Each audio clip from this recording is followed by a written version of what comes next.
Buenas tardes. En primer lugar, agradecer a los organizadores del curso de cirugía vascular por darnos la oportunidad de compartir un poco de lo que es nuestra experiencia recorrida en este largo camino para poder dar y compartir con ustedes el manejo básicamente de el abordaje de vasos en general, sea arterias o venas. Entonces, el título de esta sección es Disección y Control Vascular. Básicamente no es más que recordar lo que todos sabemos, ¿no?, respecto a los vasos y eh, compartir un poco algunos aspectos que son importantes tener en mente cuando uno se enfrenta a una agresión vascular. O generalmente son lesiones, generalmente es lesiones accidentales, o que se encuentra uno frente a una emergencia, en el caso de una cirugía vascular. Entonces, vamos a revisar muy brevemente algunos conceptos generales, como por ejemplo, hecho el daño vascular, lo que hay que tener en cuenta siempre es que el diagnóstico tiene que ser completo y exacto. ¿Qué vaso está dañado? No es lo mismo una injuria de aorta torácica, no es lo mismo una aorta abdominal o una arteria femoral o una arteria humeral o axilar. Entonces, dependiendo de eso va a, a necesitar de nosotros el enfoque del paciente completo, el estado clínico del paciente, ¿no?, cuando llega, ¿no? Es anecdótico, pero el paciente a veces llega, digamos, en mal estado, pero, eh, digamos, hipotenso, pero estable, producto de una lesión vascular seria o severa. Es el caso de una disección de aorta ascendente y el paciente llega a emergencia. O sea, da acceso para poder establecer el diagnóstico y dar el tratamiento adecuado. La arteria en su estructura tiene una capa externa que es la adventicia, que ha salvado muchas vidas precisamente por su calidad de tejido. Es decir, se puede estirar, estirar, estirar y ir acumulando cantidad de sangre sin que se rompa el vaso, digamos, al exterior, y el paciente tiene por lo menos la oportunidad de llegar a una emergencia para ser tratado. Igual en los casos de lesiones, como ya vamos a ver más adelante, por herida de bala, por arma blanca, etc. Entonces, lo importante es el diagnóstico completo y exacto. Tiene el paciente lesión de tal vaso, y el segundo tema que debe ser tomado en cuenta para quienes van a abordar problemas vasculares, principalmente problemas arteriales, que son los más graves, es el tiempo de evolución. Entonces, eso está en la literatura. Nosotros lo hemos manejado durante toda nuestra trayectoria profesional, y el concepto desde que nacemos a esta especialidad, el concepto es las famosas 6 horas. Entonces, hay mucha discusión, a veces por desconocimiento se pierde el tiempo en hacer estudios que simplemente el examen clínico te da el abordaje necesario con la premura necesaria. Es decir, si uno tiene una herida de bala en una pierna, no tienes que hacerle una arteriografía para saber que si tiene pulso femoral y no tiene pulso popliteo, la herida es la arteria femoral superficial. ¿Se dan cuenta? Entonces, no tienes que hacerle la arteriografía o la tomografía, con el tiempo que eso significa, para hacer un diagnóstico que simplemente tomando los pulsos sabes que hay una lesión y que tiene que el paciente ir a sala inmediatamente. Lo otro es el tipo de injuria. Como mencioné anteriormente, no es lo mismo una herida por arma blanca que un balazo, porque el arma blanca hiere tal cual, conforme va su trayectoria, ¿no? Porque es cortante. Punzante o cortante igual, es una injuria a un vaso arterial, principalmente las venas, siempre dan tiempo, comparado con una bala, porque la bala puede pasar ni siquiera tocar la arteria, pero la onda expansiva es la que causa el daño y hay que saber determinar las características, porque muchas veces el vaso está íntegro, pero está trombosado, y igual requiere tratamiento quirúrgico. Y finalmente lo que decía, la localización, ¿no? No es lo mismo una bala en el abdomen con lesión de aorta abdominal que una bala en un muslo con lesión de arteria femoral. Lo otro es el tiempo. Como lo mencioné hace un rato, son 6 horas. Lo puedes operar a las 6 horas, a las 12, a las 18, a las 24. Siempre se puede operar. Pero pasadas las 6 horas entre la agresión y el desclampaje del vaso arterial, ya resuelto el problema, ese periodo son 6 horas. Cuanto más tiempo pase, el riesgo de daño de isquemia y de daño neurológico a los nervios afectados vuelven esta lesión de mal pronóstico para el paciente, ¿no? Porque al final el paciente puede quedar con su circulación reintegrada 10, 12, 15, 18 horas después, pero la isquemia, con toda la acidosis que eso causa, o el daño a los nervios, dejan un paciente discapacitado, ¿no? Por no haber actuado con la premura necesaria. Por eso cuando hay lesiones vasculares, el tiempo es vital.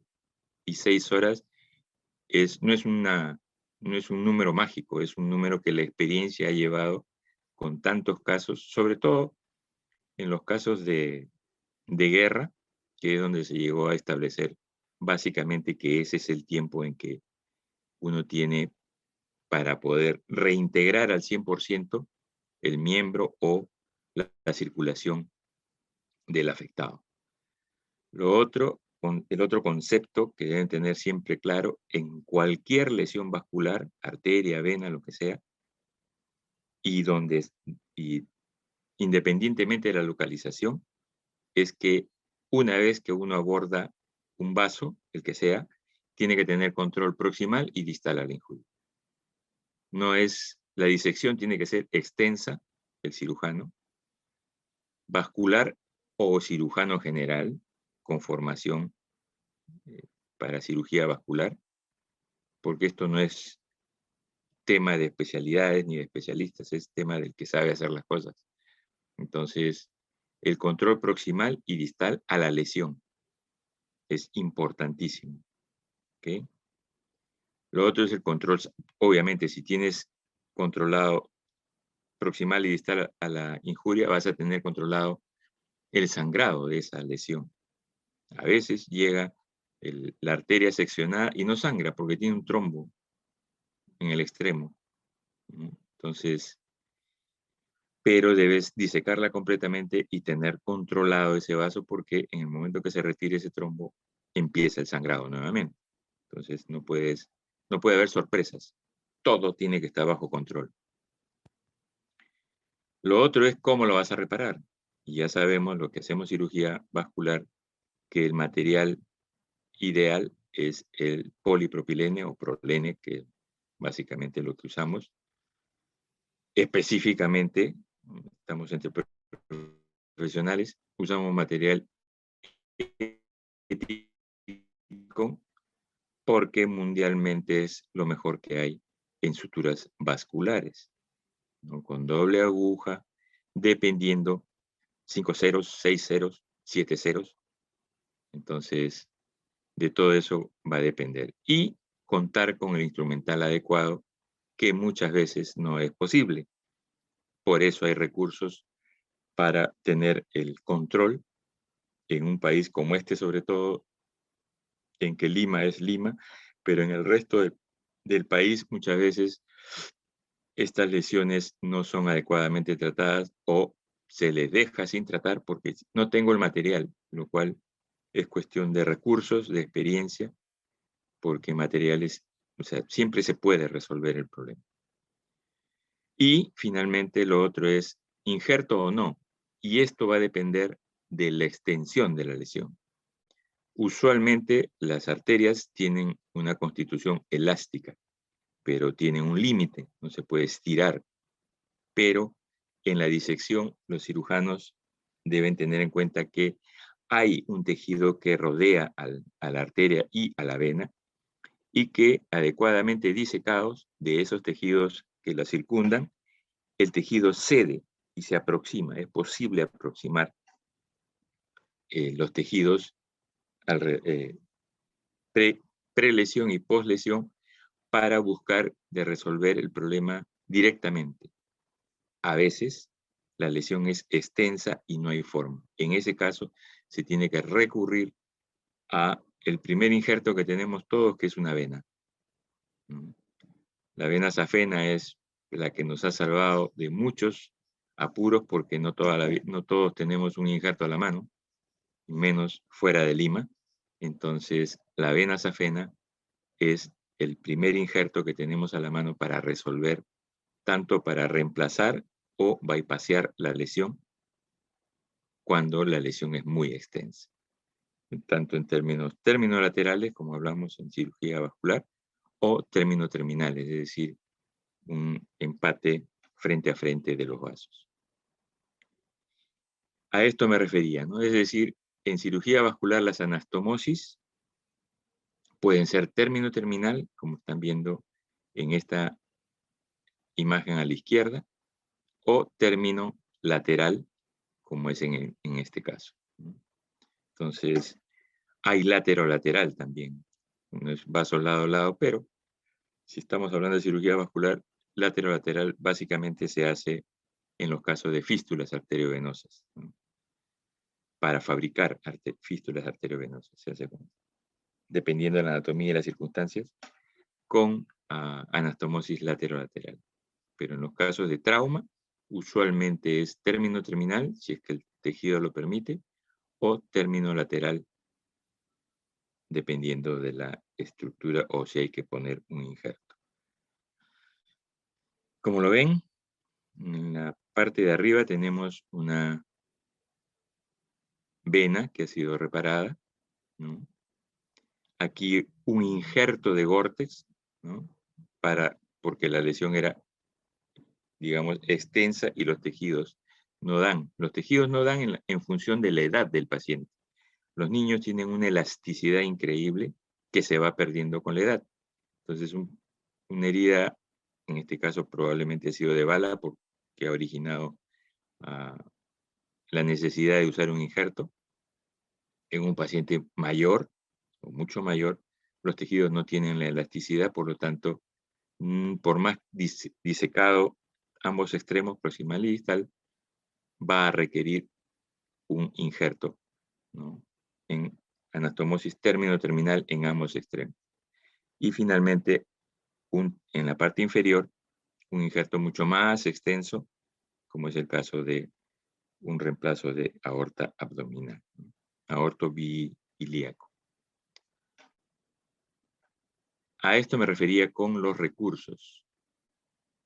Dependiendo del calibre del vaso, podemos usar un clamp vascular, un bulldog, así se llama este instrumento, un clamp vascular usual, o un torniquete, o simplemente una sutura con doble pasada y ajustada, y tenemos el control del sangrado de cualquier vaso arterial o venoso, ¿no?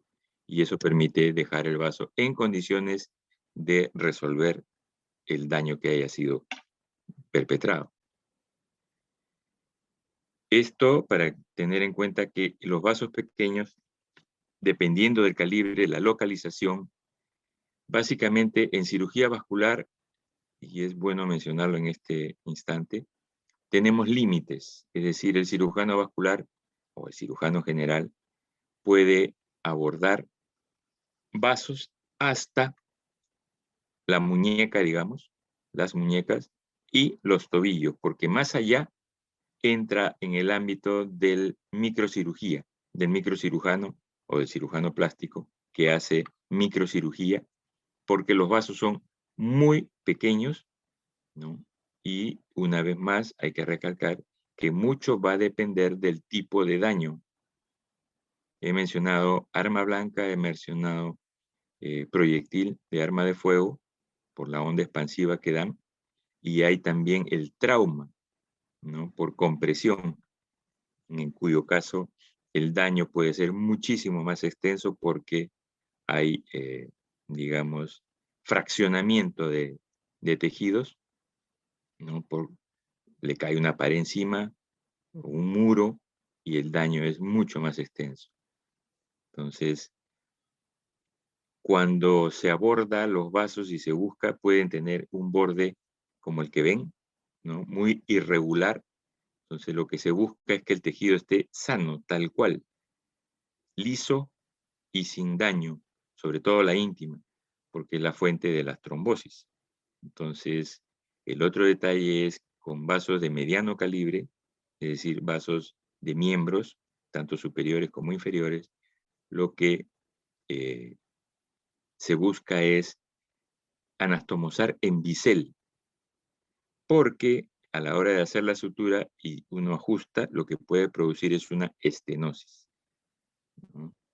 Entonces, con la estenosis producto de la cicatrización.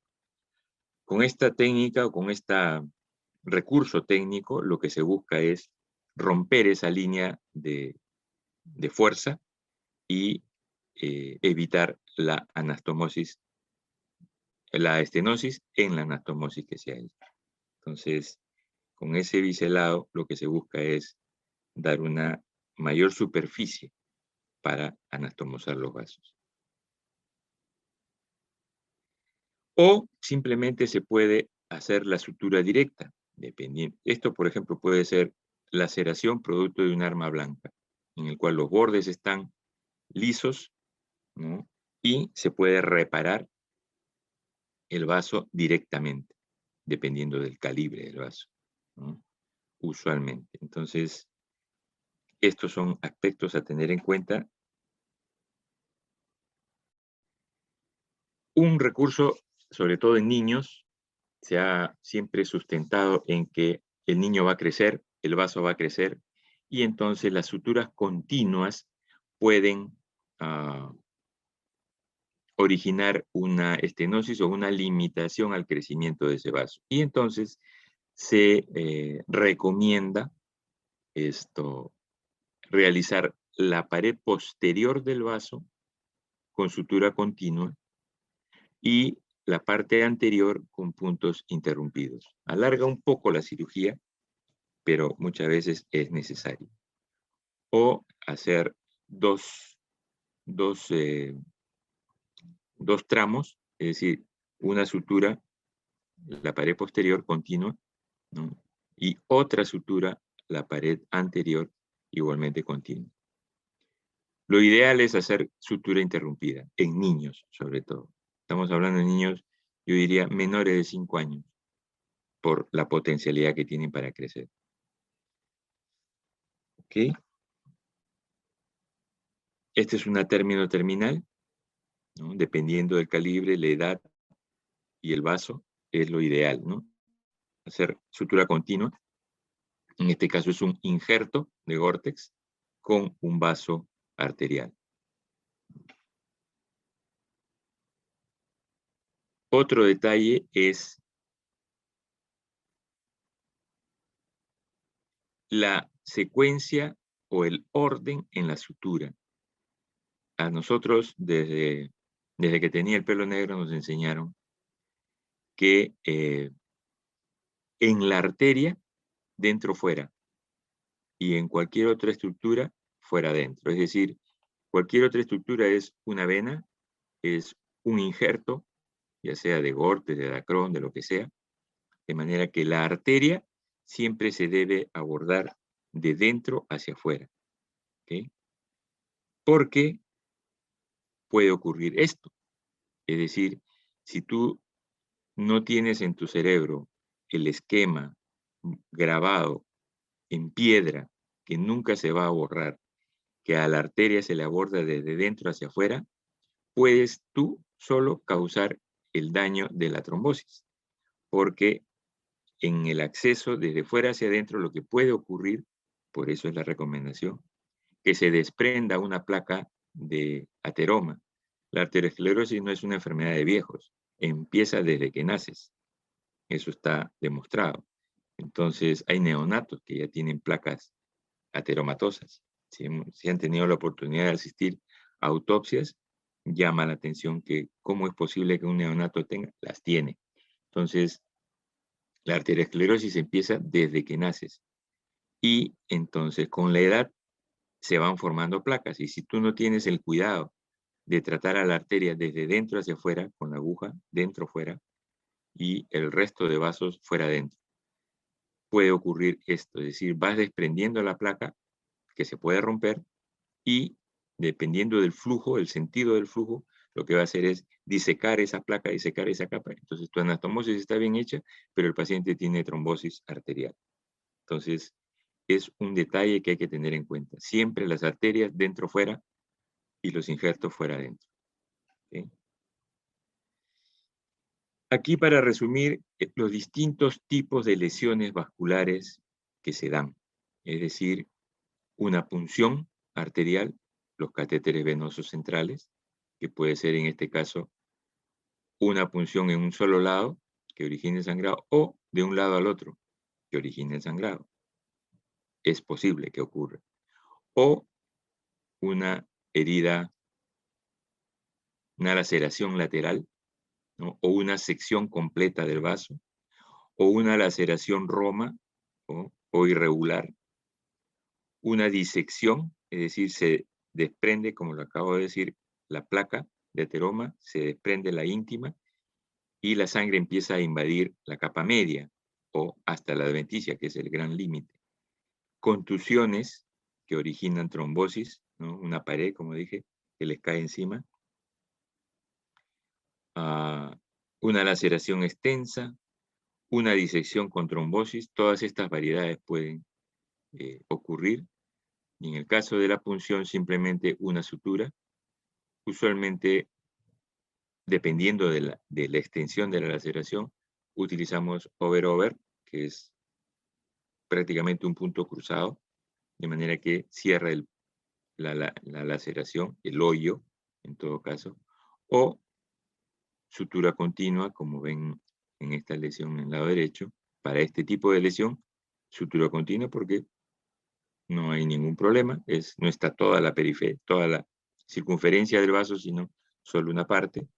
Cuando hay sección, hay que anastomosarlo término terminal. ¿Okay? Cuando hay laceración, esa parte se saca y se diseca tanto proximal como distal y se hace anastomosis directa o término terminal, como decimos. Igualmente, cuando hay disección, esa zona tiene que ser retirada, porque si tú simplemente por flojera te dices, no, es así nomás, lo que vas a hacer es agregarle morbilidad al paciente porque después lo tienes que volver a operar. Y cuando hay este tipo de lesiones extensas, solo queda reemplazar esa zona porque ya la disección, como dije hace un rato, tiene un límite. Entonces no puedes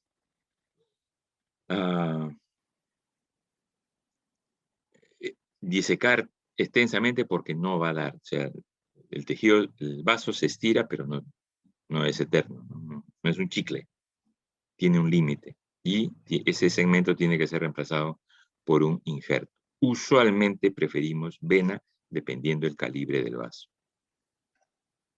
Si no, un injerto artificial. En primera línea es el Gore-Tex, que es el politetrafluoretileno, pero básicamente se le conoce con Gore-Tex por todos lados. Y es el tejido que mejor se adapta para las suturas vasculares. Una vez más, dependiendo el problema al que te enfrentes, cuando tienes vasos de mediano calibre, buscar biselar el vaso o la anastomosis, de manera que no dejes el riesgo de una reestenosis por la anastomosis. En el segundo caso es un vaso grande y un vaso más pequeño. Hay este recurso que están viendo abajo, es decir, al más pequeño se le hace una incisión para ampliar la boca y hacerlo compatible con el vaso que lo va a anastomosar. ¿no? Son estrategias, producto de la experiencia, pero con todas estas imágenes que le estamos mostrando, cuando se enfrenten o se encuentren con una situación de este tipo, por lo menos lo van a recordar para poder dar la mejor solución al paciente. Lo otro es la anastomosis. Aquí para resaltar que en la arteria siempre va dentro, fuera, y el injerto fuera, dentro. Dentro, fuera, fuera, dentro, fuera, fuera, dentro. Para el resto de su vida, hasta que se mueran, siempre es la arteria dentro, fuera, y el resto, injerto, vena, lo que sea, fuera, dentro. Siempre con esta recomendación es que nunca van a tener problemas en los abordajes que tengan que hacer cuando se enfrenten a alguna situación de este tipo, de resolver un problema vascular. Me he referido básicamente a arterias, pero la vena es igual, ¿no? El otro aspecto es, que no lo he mencionado, pero es a tener en cuenta el uso de heparina. El uso de heparina va a depender del tiempo que te va a tomar realizar la anastomosis. Usualmente una anastomosis demora 10, 15 minutos, no demora más. Entonces, básicamente, la experiencia me ha enseñado, prefiero no usar heparina, porque la sutura va a ser rápida. Entonces, quienes usan heparina van a estar enfrentados a que una vez que libere los clamps, el paciente está heparinizado y va a sangrar más de lo necesario. Nosotros lo que hacemos una vez terminada la anastomosis, en el menor tiempo posible, no hay un tiempo ideal, el tiempo límite son 6 horas. Una vez terminada la anastomosis, lo que hacemos es colocar una gasa seca y vigilar el sangrado. ¿Por qué el paciente tiene su coagulación normal? Porque esto ha sido usualmente producto de un accidente. Era un paciente sano que se encontró con un daño vascular. Entonces, lo que se busca es evitar el sangrado. Si tú pones heparina, lo más probable es que ese paciente va a sangrar más de lo que debe. Entonces, lo que se busca es evitar el sangrado y evitar el uso de sangre a como dé lugar. Entonces, usualmente nosotros en las suturas vasculares que son electivas, como el caso de los shunts, no usamos heparina. Lo usamos hasta el año 95, en que tuvimos serios problemas con un paciente por el uso de heparina y dijimos nunca más. No porque seamos unos genios o unos iluminados, sino porque hay literatura en los cuales sustentan este concepto de no usar heparina para evitar justamente el sangrado. Si la cirugía, si la anastomosis va a ser muy larga, en ese caso sí está indicado usar heparina. Es decir, que tienes que hacer 2 anastomosis, ¿no? Son por lo menos 15, 30, 40 minutos, ya es recomendable o sea, tener disponible sangre y usar heparina por los riesgos.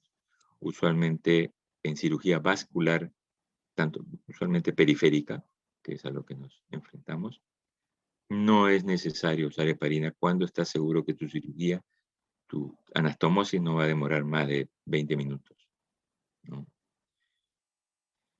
Esto es lo que quería compartir con ustedes y una vez más darle las gracias. Espero haber sido claro. Para cualquier cosa estamos a su disposición, como siempre, en el hospital, en el Instituto de Salud del Niño de San Borja. Gracias